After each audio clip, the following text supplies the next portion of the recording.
1615 हमारा स्ट्राइक के बार्गेन का मतलब होता है, क्या होता है इसका मतलब to make a deal that both sides agree to होता है, क्या होता है to make a deal that both side, जिसका मतलब क्या होता है, जिसका मतलब होता है सौदा तय करना, क्या होता है सौदा तय करना, मतलब आपसी सहमति से सौदा तय करना होता है। इसकी उत्पत्ति कैसे हुई है, उसकी उत्पत्ति देख लो एक बार। प्राचीन और मध्यकालीन यूरोप के जो बाजारों में जब व्यापारी पशु या अनाज का सौदा करते थे, तो उस समय आज की तरह लिखित कॉन्ट्रैक्ट नहीं होते थे। जब दोनों पक्ष अंतिम कीमत पर पूरी तरह से सहमत हो जाते थे, तो वे समाज के सामने गवाह के तौर पर जोर जोर से एक दूसरे की हथेली पर अपनी हथेली मारते थे। इसे मतलब हैंड स्ट्राइकिंग कहा जाता था, क्या बोला जाता था, हैंड स्ट्राइकिंग।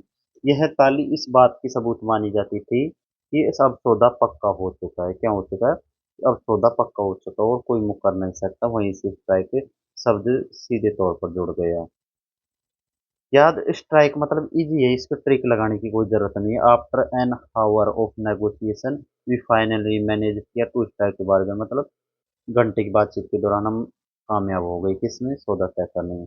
नेक्स्ट हमारा 1616 strike a chill into someone heart, strike a chill into someone heart होता है to make someone feel suddenly frightened, मतलब कलेजा मुंह पे आना, अचानक होठ डरा देना होता है। ठीक है, कैसे याद करोगे इसकी उत्पत्ति,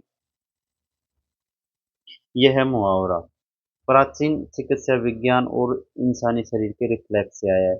सदियों पहले लोग मानते थे कि डर का सीधा संबंध शरीर के तापमान से होता है। जब कोई इंसान अचानक किसी बेद खौफनाक या जानलेवा स्थिति का सामना करता है, तो उसके दिमाग खून की सप्लाई को तुरंत त्वचा से हटाकर मुख्य आंतरिक भागों की तरफ भेज जाता है। इससे हाथ पैर और छाती का हिस्सा अचानक बर्फ जैसा ठंडा महसूस होने लगता है। इसी शारीरिक बदलाव में कवियों को दिल में ठंडक बैठ जाना यानी डर जाना बोलता है। दिल में ठंडक बैठ जाना यानी डर जाना। Strike a chill into someone shirt मतलब दिल में ठंडक बैठ जाना, इसका मतलब क्या होता है, डर जाना बोलता है। ठीक है, इजी याद हो गया होगा आपको। The sudden sound of foot steps in the dark house struck, क्या, struck a chill into her heart, मतलब अपने जो, क्या, दिल में ठंडक बैठ जाना मतलब क्या होता है, इसका मतलब होता है डर जाना। नेक्स्ट हमारा 1617 strike the colour, strike the colours का मतलब क्या होता है, स्ट्राइक द कलर्स का मतलब होता है हथियार डाल देना, क्या होता है, हथियार डाल देना, हार मान लेना, मतलब टू एडमिट डिफीट और to lower the flag surrender. ठीक है, अब इसकी उत्पत्ति देखो।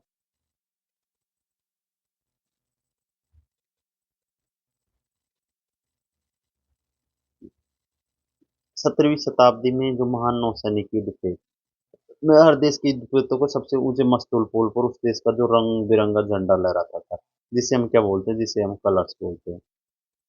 ठीक है, युद्ध के मैदान में जब समुद्रों के बीचों बीच बात करने का कोई जरिया नहीं था, इसलिए जब कोई जहाज बुरी तरह गिर जाता और कप्तान को लगता कि अब उसके सैनिक मारे जाएंगे, तो वो सम्मान के साथ उसके झंडे को नीचे क्या करता था, रस्सी को ढीला करके उसे नीचे खींच लेता था। इसे खींचने या गिराने को स्ट्राइक कहते हैं, मतलब झंडा नीचे आते ही दुश्मन फायरिंग रोक देता था, क्योंकि उसका मतलब सरेंडर होता है। ठीक है, याद हो गया। The enemy ship finally struck its colours after the long battle.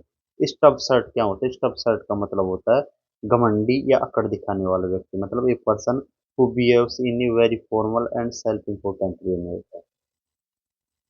ये मुहावरा अमेरिका की गिल्डेज से आया है। ठीक है, उस दौर में जो अमीर और रसूखदार लोग होते थे ना, वे अपनी सामाजिक स्थिति दिखाने के लिए स्टार्च मांड लगी भेद कड़क शर्ट पहनते थे। कुछ लोग जो वास्तव में अमीर नहीं होते थे लेकिन वैसा ही दिखना चाहते थे, तो वे अपनी शर्ट के सीने वाले हिस्से के अंदर रुई ऊन का कपड़ा ठूंस देते थे ताकि उसका सीना चौड़ा और कड़क दिखे। लोग समझ जाते थे कि अंदर से यह खोखला है और सिर्फ दिखावे की अकड़ है। तभी से नकली घमंड दिखाने वाले स्टफ शर्ट कहा जाने लगा है। स्टफ शर्ट का मतलब क्या होता है, एक ऐसी शर्ट जिसके अंदर घमंड क्या होता है, ठूस ठूस कर भरा होता है। इजी है, चलते। सफर इन साइलेंस मतलब चुपचाप दुख सहना। सफर इन साइलेंस का मतलब क्या होता है, सफर इन साइलेंस का मतलब होता है चुपचाप दुख सहना, मतलब टू एंडेयर करना हार्डशिप को विदाउट एक्सप्रेसिंग ग्रीफ और कंप्लेंट पे। इस मुहावरे का जो ओरिजिन है ये कहाँ से हुआ है, यह मुहावरा की जड़ें प्राकृतिक ग्रीक दर्शन शास्त्र विशेषकर स्टोइसिज्म में है। स्टोइक दार्शनिक का मानना था कि जीवन में आने वाले दुखों, बीमारियों या नुकसान का रोना-धोना कमजोरी की निशानी है। एक सच्चा इंसान बिना किसी को शिकायत या दुनिया को अपनी लाचारी दिखाए चुपचाप दर्द सहना ही चाहिए ताकि समाज में उसकी गरिमा बनी रहे। इतिहास में युद्ध के कैदियों और संतों के इसी कठिन व्यवहार से यह वाक्यांश पूरी दुनिया में मशहूर हुआ। नेक्स्ट है सूट समवन टी ओ, बिल्कुल सही बैठना, इजी है ये तो, सबको पर याद हो गया होगा। नेक्स्ट हमारा sum and substances. Sum and substances का मतलब होता है सार, मुख्य अंश या निष्कर्ष। सम एंड सबस्टांस का मतलब सार, मुख्य अंश या निष्कर्ष, मतलब द मेन और एसेंशियल पार्ट ऑफ समथिंग होता है। क्या द मेन और एसेंशियल पार्ट ऑफ समथिंग होता है। कैसे याद करोगे, इसका उत्पत्ति देखो पहले। इस जो एडियम्स है ना, उसमें अंग्रेजी कानून के इतिहास लीगलिस्ट से आता है, ठीक है। उस समय क्या, जब किसी बड़े मुकदमे का फैसला लिखा जाता था तो वकील दो चीजों की मांग करते थे। पहला सम, यानी पूरे गवाह और सबूतों का कुल योग, सम, ठीक है। दूसरा सबिस्टांस, यानी उस केस के असली कानून क्या है, ये मतलब जब जज जब जज इन दोनों को मिलाकर एक पैराग्राफ में लिखता था तो उसे पूरे केस का सम एंड सबिस्टांस मतलब निचोड़ कहा जाता है। कैसे याद करोगे इसमें, सम का मतलब टोटल और सबिस्टांस मतलब पदार्थ। किसी पदार्थ का टोटल असली पदार्थ मिला तो मुख्य निचोड़ आता है। अब इसको आप सम एंड सबिस्टांस कैसे याद रख सकते हो। सम इसमें दे रखा है ना जो क्या, सम को आप समरी से याद रखो, समरी से याद रखो, उससे याद, समरी का मतलब भी क्या होता है, सार, मुख्य अंश और निष्कर्ष। इजी है, ठीक है। नेक्स्ट है हमारा स्वान सॉन्ग। स्वान सॉन्ग का मतलब क्या होता है, स्वान सॉन्ग का मतलब होता है अंतिम प्रदर्शन या विदाई की जो प्रस्तुति होती है ना, वह the last piece of work by an artist before death और रिटायरमेंट होती है, ठीक है। कैसे याद करोगे, यह है मुहावरा कहाँ से आया है, जो ग्रीक माइथोलॉजी से है, जिसका जिक्र मशहूर दार्शनिक और कवि शेक्सपियर ने अपनी किताबों में किया है। क्या किया है कि प्राचीन काल में मान्यता है कि म्यूट स्वान मतलब एक प्रकार का हंस अपनी पूरी जिंदगी बिल्कुल बेसुरी आवाज निकालता था, ठीक है, शांत रहता था। लेकिन जब उससे अपनी मौत का क्या एहसास होता था तो मरने से ठीक कुछ क्षण पहले पानी के बीच जाकर अपनी जिंदगी का सबसे सुरीला और दर्द भरा गीत गाता है। इसे प्राचीन थ्योरी में किसी कलाकार ने की आखिरी परफॉर्मेंस स्वान सॉन्ग का नाम मिला। स्वान सॉन्ग, स्वान सॉन्ग, ठीक है। जैसे the this tournament will be the legendary captain swan song मतलब यह टूर्नामेंट वान कप्तान का अंतिम विदाई मैच होगा।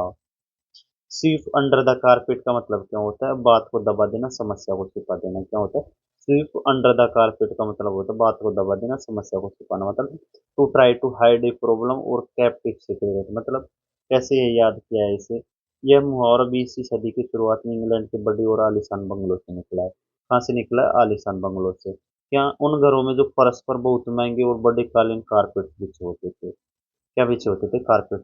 वहाँ काम करने वाले जो नौकर होते थे ना, काम करने से जल्दी फुर्सत चाहिए होती थी तो वे आलस में होते थे, तो वे फर्श की जो धूल के छोटे मोटे कचरों को या कचरा पात्र उठाने के बजाय चुपके से क्या करते थे, जो कारपेट के नीचे छुपा देते थे, ठीक है, सरका देते थे। वहाँ बाहर से देखने वाले जमींदार को सब साफ लगता था, लेकिन गंदगी क्या होती थी वहीं मौजूद होती थी। इसी के रिलेटेड से ये राजनीतिक और सामाजिक मुहावरा बन गया, ठीक है। मतलब you can not just keep your financial mistake under the carpet. Next आ रहा स्वीपिंग स्टेटमेंट। स्वीपिंग स्टेटमेंट का होता है ढालू बयान, बिना सोचे समझे दिया गया बयान होता है स्वीपिंग स्टेटमेंट। मतलब a statement that is too general and ignores important fact. Sweeping statement क्या होता है, कैसे याद करा है इसे, 18वीं सदी में जब बड़े बड़े कारखानों या गोदामों की सफाई होती थी ना, तो वहाँ एक बहुत बड़े आकार की झाड़ू का इस्तेमाल किया जाता था। यह झाड़ू फर्श पर पड़ी हर चीज, चाहे वह काम का नट बोल्ट हो या फालतू का कचरा, बिना भेद किए एक साथ घसीट कर क्या कर देते, बाहर देता था। इसी से यह शब्द भाषणों में भी आया, जब कोई नेता या व्यक्ति बिना यह सोचे समझे कि समाज में अच्छे लोग भी और बुरे लोग भी एक ही झाड़ू से सबको साफ करते हुए कह देता था पूरा देश ही भ्रष्ट है, क्या कह देता था, पूरा देश ही भ्रष्ट है, तो उसे स्वीपिंग स्टेटमेंट कहा जाता था क्योंकि इसमें सब अच्छे लोग भी आ गए हैं। Next one, saying that all teenagers are lazy is sweeping statement है। ये कहना कि सभी किशोर आलसी है, ये एक बिना सोचे समझे दिया गया गलत विवाह बयान है। नेक्स्ट हमारा स्विम विद द टाइड या गो विद फ्लो मतलब to behave like other rather than acting dependently मतलब धारा के साथ बहना, बेड़ की चाल चलना, दूसरों को देखा देखी करना मतलब swim with the tide. Swim with the tide का मतलब होता है धारा के साथ बहना। इसकी उत्पत्ति प्राचीन समुद्री व्यापार और मछुआरों के जीवन से हुई है। जब जहाज में मोटर नहीं होती थी तो केवल वहां के पाल के भरोसे चलते थे। जब समुद्र में आने वाला ज्वार भाटा बहुत महत्व होता। बुद्धिमान नावक कभी भी समुद्र की लहरों के विपरीत जहाज नहीं चलाते थे, क्योंकि उसको जहाज टूट सकता था। वे हमेशा की तरह लहरों का इंतजार करते थे और उसी साथ तैरते हुए निकल जाते थे। बाद में इंसान समाज में इस्तेमाल होने लगा कि जो बिना स्टैंड लिए बहुत ही साथ लेते हैं। इजी है ये भी। चलते हैं हम एक बार इसका रिवीजन तो कर लेंगे अगले क्वेश्चन से, ठीक है। नेक्स्ट है हमारा 1626। स्वेलन हेडेड का मतलब होता है to proud of yourself, having an exaggerated sense of your own importance मतलब घमंडी या अहंकारी होता था। स्वेलन हेडेड का मतलब ये कहाँ से आया, ये चिकित्सा की मेडिकल शब्द स्वेलिंग से आया। पुराने समय में माना जाता था कि जब किसी व्यक्ति को बहुत अधिक घमंड आ जाता था तो उसका दिमाग सिर अहंकार के मारे अंदर से फूल जाता था। वहीं से किसी घमंडी इंसान को सूजे हुए सिर वाला भी कहते हैं। स्वेलन हेडेड किसे बोलते हैं? स्वेलन हेडेड का मतलब होता है घमंडी बोलते हैं उसे ना, ठीक है।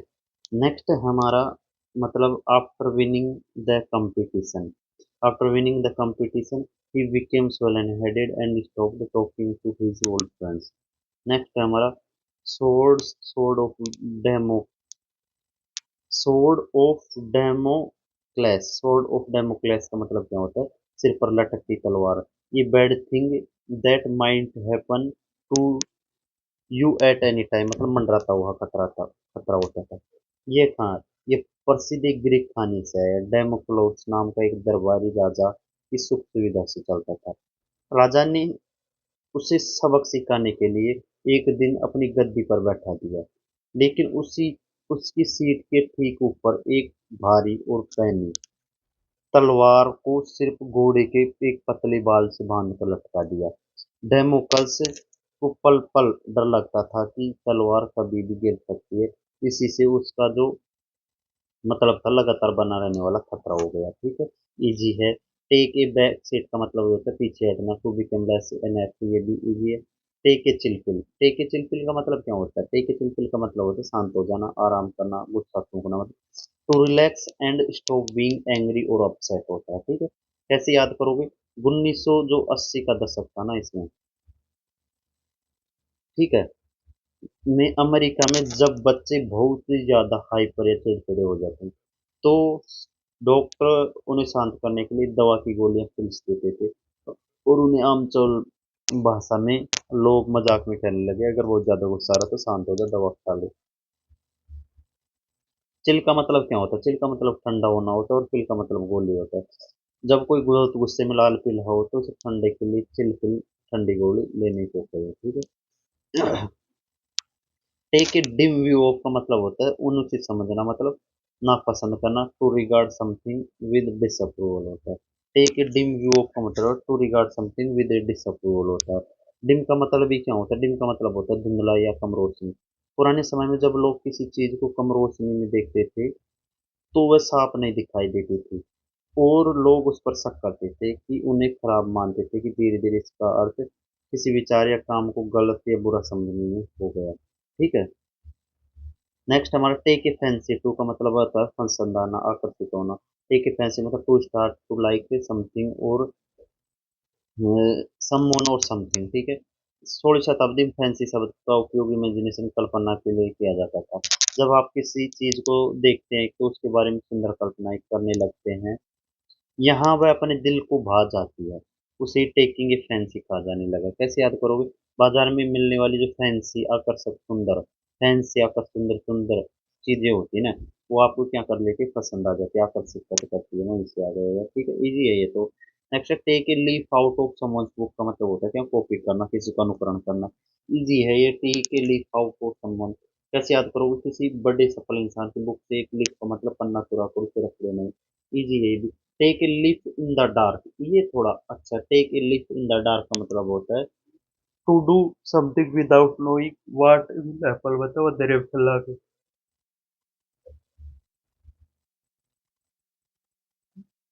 अंधेरे में छलांग लगाना क्या होता है? अंधेरे में छलांग लगाना कैसे याद किया करोगे?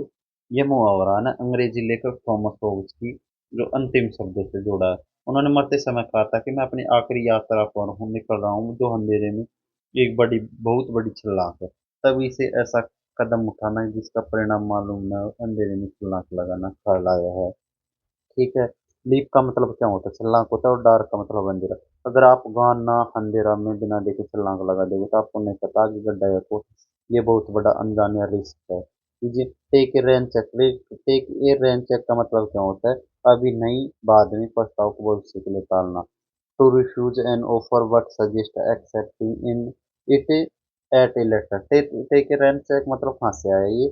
जब क्रिकेट के मैच में कोई जब बस अचानक बारिश हो जाती है तो मैच रुक जाता है, तो जो मैच देखने वाले जो खिलाड़ी होते हैं ना, उस मैच को नहीं देख पाते और मैच आगे पोस्टपोन हो जाते, तो वहाँ पे जो स्टाफ होता है वो उसे एक दूसरा टिकट देते थे। उसे क्या बोलते थे? उसे रन चेक बोलते थे। इसकी मदद से दर्शक क्या करते थे, जब अगली बार आए ना अगला मैच, तो उसी उसी टिकट की रन चेक की मदद से फ्री में देख सकते थे। वहीं से आया टेक रन चेक का मतलब क्या होता है? मतलब आगे देखना। टेक ए शॉर्टकट का मतलब छोटा रास्ता अपनाना, सभी को याद हो गया होगा। टेक ए टोल ऑन का मतलब धीरे धीरे नुकसान पहुंचाना, बुरा असर डालना, मतलब टू कोज डैमेज और सफरिंग ग्रेजुअली होता है। ओरिजिन कहाँ से हुआ है? इसका ओरिजिन देखो। पुराने जमाने में जब लोग किसी सड़क या पुल का उपयोग करते थे तो टोल टैक्स देना पड़ता था। क्या देना पड़ता था? टोल टैक्स, जिससे उनके पैसे घटते थे। इसके अलावा जब किसी की मृत्यु पर चर्च की घंटियां धीरे धीरे बजाया जाता था, तो वहीं से आया। इजी है ये भी, शायद शायद नहीं इजी है। टेक केयर ऑफ का देखभाल करना इजी है, सबको याद होगा। Take exception to. Take exception to मतलब आपत्ति जताना क्या होता है? इसका मतलब क्या होता है? आपत्ति जताना होता है। टू स्ट्रांगली डिसएग्री विद और बी अपसेट बाय समथिंग होता है। ठीक है। कैसे याद करोगे? यह मुहावरा कानून की लो अदालत से है। जब कोर्ट में कोई वकील किसी गवाह की बयान या सबूतों से केस के बाहर रखने की मांग करता था, वह कहता था कि I take exception to this. बाद में ये बयान मतलब इसको क्या है, कैसे याद करोगे? इसे याद करो, जो एक्सेप्शन है उसका मतलब ये होता है, क्या होता है उसका मतलब ये होता है अपवाद। मतलब जो नियम से अलग हो। जब आप किसी की बात नियम के खिलाफ बुरी लगती है तो आप उससे अपनी आपत्ति का एक्सेप्शन दर्ज कराते हैं। He took exception to the rude remarks made by his colleague, मतलब उसने अपने सहकर्मी द्वारा की गई बर्बरता को उसकी कड़ी आपत्ति जताई है। चलते हम नेक्स्ट की तरफ। नेक्स्ट है हमारा 1639। Take for granted. Take for granted का मतलब होता है कदर न करना, मान लेना, महत्व न समझना। To not appreciate something, to assume something is true. To not appreciate something, to assume something is true. कैसे याद करोगे? इसे याद करो, कदर न करना। इसका ओरिजिन, यह वाक्यांश पुराने कानूनी दस्तावेज से आया है। कहाँ से? कानूनी दस्तावेज। जब कोई जमीन या अधिकार किसी को बिना शर्त मतलब ग्रांट पर दे दिया जाता था ना, तो उसे टेकन ए ग्रांटेड माना जाता था। बाद में इसका मतलब निकलकर किसी बिना मेहनत के मिला हुआ समझकर उसकी कदर न करना माना गया है। ग्रांट का मतलब ये होता है मुफ्त का उपहार। ठीक है। जो चीज हमें बिना मेहनत के मुफ्त में ग्रांट के रूप में मिल जाती है, उसे हम उसकी हम क्या करते? कदर नहीं करते हैं। और उसे हमेशा के लिए क्या अपनी बपोती मान लेते हैं। ठीक है। मतलब बपोती मतलब बाप का किया हुआ। ठीक है। नेक्स्ट है हमारा never take your parents love for granted, मतलब अपने माता पिता के प्यार को कभी भी हल्का मत समझो। Never take your parents love for granted.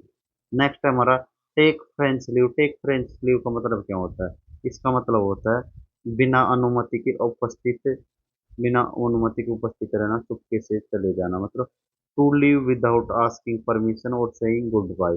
Take a French leave का मतलब क्या होता है? To leave without asking permission और सेइंग गुड बाय। इसका जो ओरिजिन देखो। इसका ओरिजिन जो 18वीं शताब्दी में फ्रांस में एक रिवाज था, जहाँ लोग पार्टी और डिनर से मेजबान को बिना बताए या बिना बाय बोले चुपके से निकल जाते थे ताकि माहौल खराब ना हो। अंग्रेजी में से बदतमीज, अंग्रेजों को यह बदतमीजी लगी इसलिए लोगों ने इसका नाम फ्रेंच लीव रख दिया। यानी फ्रांस के लोग जब मान, कैसे याद करो, फ्रांस के लोग है ना, मान लो कि कोई भी किसी को बिना बताए चुपके से फ्रेंच कट मार कर चुपके से भाग गया, किसी को कानो कान खबर नहीं लगी है, ठीक है। इसको कैसे याद करोगे? एग्जाम्पल देखो इसका, he took a French leave from the office yesterday, मतलब वह अपने कल ऑफिस से बिना बताए छुट्टी ले ली और चुपके से चला गया, ठीक है। टेक हार्ट का मतलब क्या होता है? हिम्मत जुटाना। टेक हार्ट का मतलब क्या होता है? हिम्मत जुटाना, मतलब to start to feel more hopeful and confident. To start to feel more hopeful and confident होता है, मतलब हिम्मत जुटाना या उत्साहित होना होता है, ठीक है। पुराने समय में जो इस ओरिजिन देखो, पुराने समय से ही जो हर्ट मतलब दिल को इंसानों के साहस, हिम्मत और भावनाओं का केंद्र माना जाता है। जब कोई व्यक्ति संकट की घड़ी में अपना दिल वापस पा लेता है तो इसका मतलब क्या होता है? उसे की खोई हुई हिम्मत वापस आ गई है, ठीक है। मतलब इसको कैसे याद करोगे? हर्ट, हर्ट का मतलब क्या होता है? हर्ट का मतलब होता है दिल। जब हम किसी मुश्किल परिस्थिति में अपना दिल छोटा नहीं करते बल्कि दिल को मजबूत करते हैं तो हमारे अंदर क्या आ जाती है? हिम्मत आ जाती है।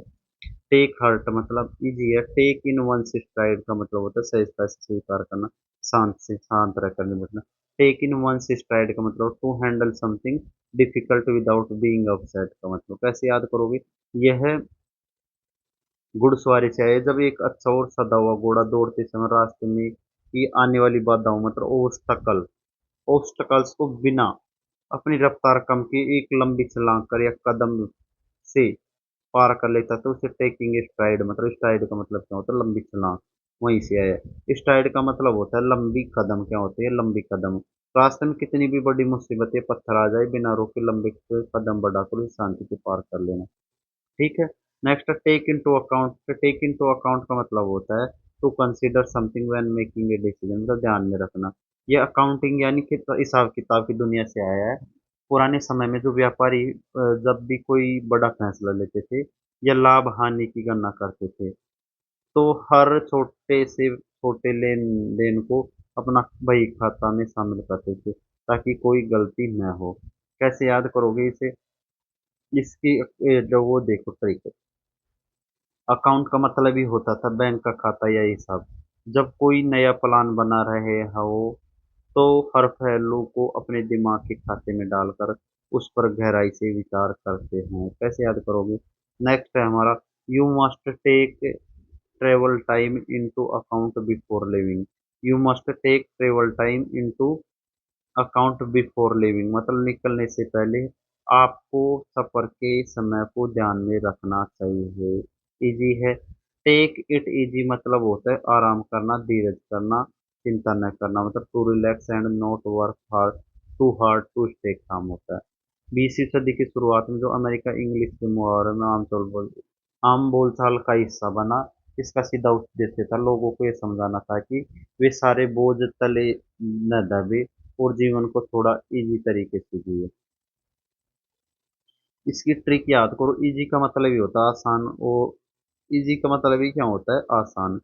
किसी भी तनाव या मुश्किल परिस्थिति को अपने सिर पर हावी मत होने दो, उसी से इजी लो और शांत रहो, ठीक है। कैसे याद करोगे? द डॉक्टर ने बताया, किसे हमें बताया? उसे बताया लेने की एक easy, take easy for week, मतलब डॉक्टर ने उसे आराम करने की सलाह दी थी, ठीक है। Next, take notice. Take notice का मतलब होता है ध्यान देना। टेक नोटिस का मतलब क्या होता है? ध्यान देना होता है। To give attend to something important. To give attend to something important मतलब यह कानून और सरकारी नोटिसों से आया है। जब सरकार या कोर्ट को कोई जरूरी सूचना निकालना था तो आम जनता से ये उम्मीद की जाती थी कि उस नोटिस को ही देखे और पूरा ध्यान से पढ़े। नोटिस मतलब बोर्ड पर हमेशा कोई खास बात, जरूरी बात लिखी होती है, इसलिए किसी भी नोटिस को देखना यानी महत्वपूर्ण विशेष ध्यान होना। वहीं से आया टेक। कौन सा? टेक नोटिस का मतलब क्या होता है? To give attention to something important, मतलब ध्यान देना होता है, ठीक है। नेक्स्ट है हमारा एग्जाम्पल है, voters are being to take notice of his spectral. मतलब मतदाताओं ने अपने भाषण को ध्यान देने लगे हैं।